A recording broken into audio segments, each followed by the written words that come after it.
अस्सलाम वालेकुम। आज आपके सामने जो मैं कोविड-19 के वैक्सीन्स और ड्रग्स के स्टेटस क्या है उसके बारे में बात करना चाहूँगा। बहुत सारे न्यूज़ में आप लोग देखते होंगे कि कोविड-19 के सिलसिले में अलग अलग जगह रिसर्चेस चल रहे हैं। तो उसका स्टेटस क्या है, वैक्सीन, क्या है ड्रग्स, क्या है उसके बाद ट्रीटमेंट, ये बहुत सारी चीज़ें अलग अलग जगह आप सुनते होंगे। तो मैं आज कोशिश करूंगा इन सारे चीज़ों को एक वीडियो में आपके सामने रखने की कोशिश करूंगा। सबसे पहले हमें समझना है कि वैक्सीन और ड्रग इसमें फर्क क्या होता है। आप लोग बार बार सुनते होंगे कि कोविड-19 का वैक्सीन आ रहा है, कोविड-19 के ड्रग के बारे में या मेडिकेशन के बारे में रिसर्च चल रहा है। तो फर्क क्या है वैक्सीन और ड्रग में?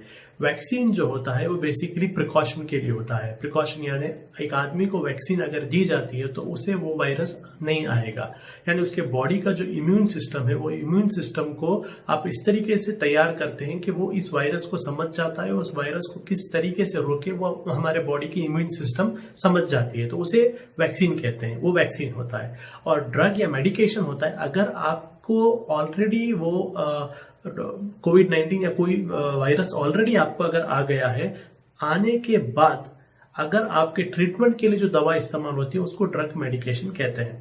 तो कोविड-19 के बारे में तो ऐसा है कि अभी तक इसके लिए ना तो वैक्सीन है ना तो ड्रग है।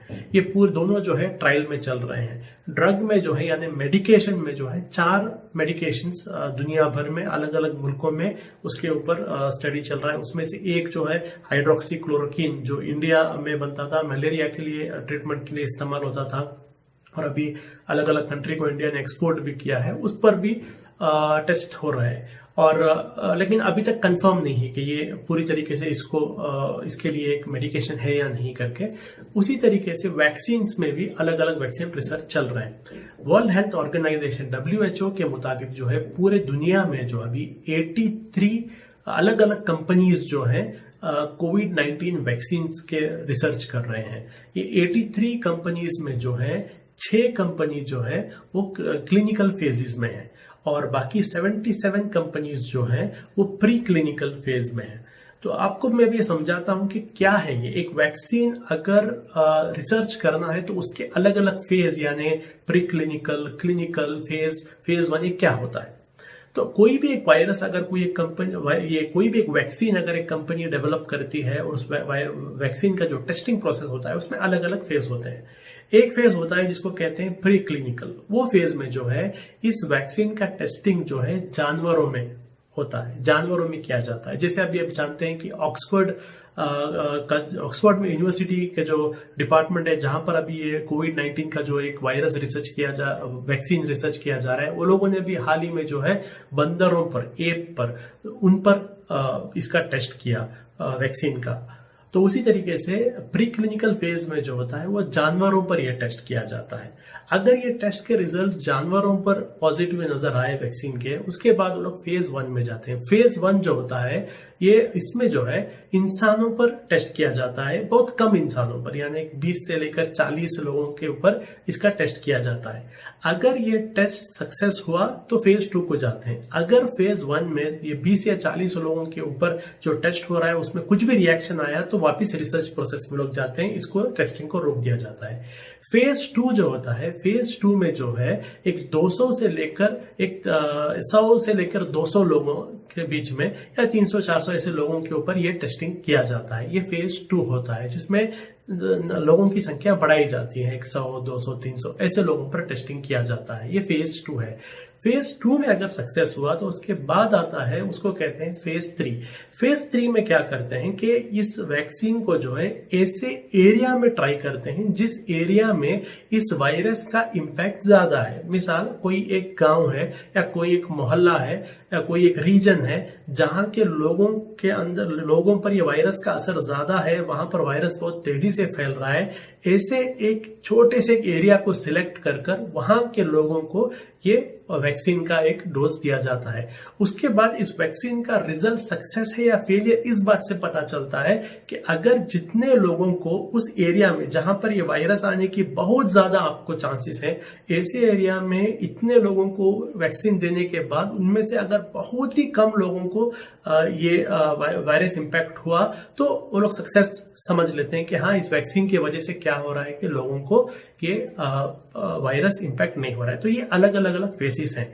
अब पूरे दुनिया में अगर हम देखेंगे तो इंडिया में भी जो है ऑलमोस्ट 6 इंडियन कंपनीज हैं, जो मैंने बताया 83 कंपनी में जो इसका रिसर्च कर रहे हैं, लेकिन सारे कंपनीज जो है वो अभी प्री क्लिनिकल फेज में, यानी ह्यूमन टेस्ट में अभी तक वो नहीं आए।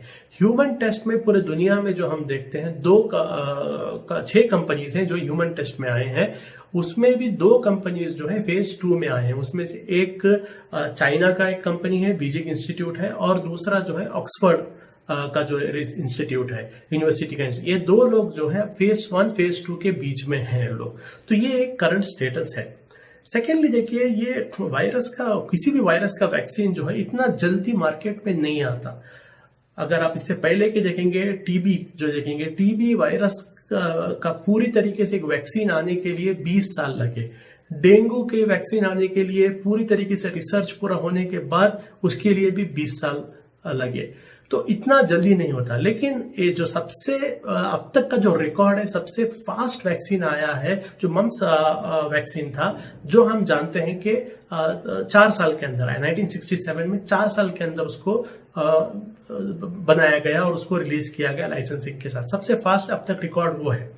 अब उसके अलावा लेकिन कोविड-19 में ये मत आप समझिए कि इसके लिए भी 20 साल लगेंगे। ये भी बहुत जल्दी हो सकता है, क्योंकि जब पैंडेमिक होता है, पैंडेमिक का मतलब महामारी होता है, बहुत तेजी से चीजें फैल जाती हैं। उस वक्त क्या होता है कि ये जो वैक्सीन का जो प्रोसेस होता है, उस प्रोसेस को स्पीड अप होता है। बहुत सारा फंडिंग आता है वैक्सीन के लिए। आप समझिए, इसके रिसर्च के लिए बहुत पैसा चाहिए। तो बहुत सारे गवर्नमेंट जो है और प्राइवेट इंस्टीट्यूट जो है बहुत पैसा इसके अंदर डालते हैं। अभी आप देखेंगे दुनिया के अलग अलग गवर्नमेंट हो, बिल गेट्स फाउंडेशन हो, ऐसे अलग अलग लोग बहुत पैसा इसके अंदर डाल रहे हैं वैक्सीन का रिसर्च के लिए। तो बहुत पैसा आएगा इसके अंदर, बहुत सारे साइंटिस्ट इन्वॉल्व हो जाएंगे, तो जल्दी आने का चांस है। और बहुत सारे रिपोर्ट्स के मुताबिक 2021 की शुरुआत में ये वायरस ये वैक्सीन का जो है एक मार्केट में लॉन्च होने का और पब्लिक के लिए अवेलेबल का भी एक चांसेस बताया जा रहा है। ऐसे महामारी के सिचुएशन में और एक काम भी जो होता है वो ये है कि फॉर एग्जांपल हर एक मुल्क के अंदर जो है एक रेगुलेटरी बॉडी होती है, जो उस मुल्क के अंदर कोई भी वैक्सीन मुल्क के अंदर इस्तेमाल कर सकते हैं या नहीं कर सकते, उसका फैसला लेती है वो रेगुलेटरी बॉडी। तो ऐसे वक्त पर क्या हो सकता है कि अलग अलग कंट्रीज के जो रेगुलेटरी बॉडीज हैं, इमरजेंसी के तौर पर लोग ऐसा फैसला ले सकते हैं कि अगर ऐसा एक वैक्सीन दूसरे मुल्कों के रेगुलेटरी बॉडीज ने अप्रूव कर दिया है तो हम भी उसे अप्रूव करेंगे। वो डिटेल जो हमारा एक प्रोसेस होता है, उस प्रोसेस को हम थोड़ा कम करेंगे। हो सकता है, अब तक ऑफिशियल नहीं है, लेकिन अनऑफिशियल ऐसे रिपोर्ट्स आप न्यूज में देखते होंगे जहां पर अनऑफिशियली यहां पर आता है कि इंडिया में भी ऐसा हो सकता है। अगर यूके, यूएस, ऑस्ट्रेलिया, जापान में इन मुल्कों के अंदर अगर टेस्टिंग होता है और इंडियन ओरिजिन लोगों पर भी टेस्ट होकर वो पॉजिटिव आता है, तो इंडिया के अंदर भी इसका प्रोसेस कम हो सकता है। ऑफिशियल नहीं है, लेकिन मीडिया रिपोर्ट्स हैं। तो कहने का मतलब यह है कि जो दूसरे वायरसेस को जितना वैक्सीन बनाने जितना वक्त लगा, इसमें कम लग सकता है। और एक फायदा यह है, क्योंकि देखिए ये जो कोविड-19 वायरस जो है, ये वायरस का जो है इससे पहले जो वायरस आए थे, जैसे सार्स वायरस आया था 2003 में, उस वायरस और इस वायरस का जो जीन्स है उसमें 79% सिमिलैरिटी है। उसी तरीके से मर्स जो वायरस आया था 2012 में, उसमें और कोविड-19 में जो है 50% का जो है एक सिमिलैरिटी है। इस वजह से 2003 से ही इस वायरस के ऊपर रिसर्च हो रहा है। तो सार्स में जो रिसर्च हुआ, मर्स वायरस में जो रिसर्च हुआ, वो रिसर्च कोविड-19 वायरस के लिए बहुत इस्तेमाल होगा। और वो इतने सालों का जो रिसर्च है, वो रिसर्च भी कोविड-19 के वायरस और वैक्सीन रिसर्च में काम आएगा। इसलिए कोविड-19 का वैक्सीन जल्दी आ सकता है, क्योंकि इसके पीछे सार्स वायरस और मर्स वायरस का वैक्सीन रिसर्च भी इसके लिए बहुत इस्तेमाल होगा। तो ये एक स्टेटस है। तो उम्मीद कर सकते हैं कि 2021 तक अगर सारे टेस्ट सक्सेसफुल हो तो वैक्सीन आ सकती है। साथ ही साथ दूसरे ट्रीटमेंट्स भी हम देख रहे हैं इस्तेमाल हो रहे हैं। जैसे अब इंडिया के अंदर हम लोग बहुत ज्यादा सुन रहे हैं प्लाज्मा ट्रीटमेंट। प्लाज्मा ट्रीटमेंट क्या होता है कि देखिए, एक आदमी जिसे ये वायरस हुआ है और वो आदमी उस वायरस से ठीक हो गया है, मतलब वायरस की बीमारी से रिकवर हो गया, अब उसे वायरस नहीं है, तब क्या होता है हमारे बॉडी के अंदर, हमारे खून के अंदर थोड़े एंटीबॉडीज आ जाते हैं। एंटीबॉडीज का मतलब होता है कि हमारे खून के अंदर थोड़े ऐसे चीज आ जाते हैं जो इस वायरस को जानते हैं, इस वायरस से किस तरीके से उभरना वो जानते हैं। तो ये हमारे खून के अंदर जो प्लाज्मा होता है, उस प्लाज्मा के अंदर ही एंटीबॉडी होता है। तो क्या करते हैं प्लाज्मा थेरेपी में, ऐसा एक शख्स जिसके अंदर जो है, जिसने इस वायरस से सक्सेसफुली ट्रीटमेंट जिसका हो गया है, वैसे एक शख्स का प्लाज्मा, खून में से प्लाज्मा लिया जाता है जिसके अंदर एंटीबॉडी होते हैं, और इस प्लाज्मा को जो है, जिन लोगों को कोविड-19 है उनको, उनके अंदर ये प्लाज्मा इंजेक्ट किया जाता है, उनको दिया जाता है। इससे ऐसा नहीं है कि 100% ट्रीटमेंट हो जाएगा, लेकिन जो टेस्ट हुए हैं, इस टेस्ट से पता चले हैं कि बहुत सारा जो तकलीफ हो सकता है वो तकलीफ कम हो सकता है, यानी मौत होने के जो एक वाकयात हैं वो आप कम कर सकते हैं, यानी एकदम एक्सट्रीम इम्पैक्ट कोविड-19 का कम हो सकता है। और ये प्लाज्मा थेरेपी जो है ये नया नहीं है, प्लाज्मा ट्रीटमेंट इससे पहले मर्स में भी किया गया, सर्स जो हुआ था 2012 में, उससे पहले 2003 में भी जो हुआ था, इनमें भी ये ट्रीटमेंट किया गया है। तो ये एक ओवरऑल आपके सामने मैंने एक कोविड-19 के जो मेडिकेशन है उसकी बातें रखी। उम्मीद करता हूं कि जो ये बड़े बड़े मेडिकल टर्म्स हैं उसको बहुत ही आसानी से आपके सामने रखने के लिए मैंने कोशिश की। उम्मीद करता हूं इसमें आपको चीजें समझ में आई होगी।